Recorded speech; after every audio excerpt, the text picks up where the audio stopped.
Nung naglakad na Paikot-ikot lang siya. sunlight, Ayan. kada ko eh. Hindi ako sakay, mainit.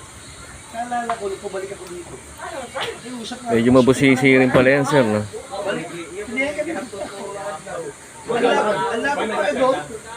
Ito maglalakad.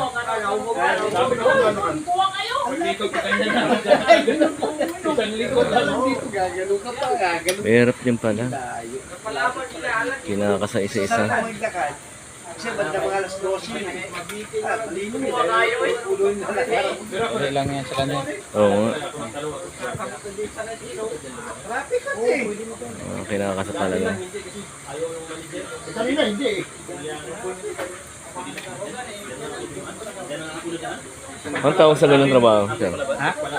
Anong tawag sa trabaho na ganyan? Yung mga ganyan. Stringer. Ah, stringer, no? Ah. Stringer na racket.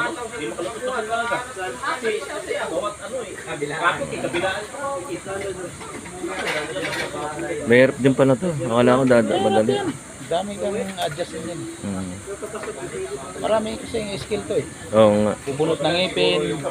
Dentist pa, ah. Trabaho ba? Galing mo, kuya.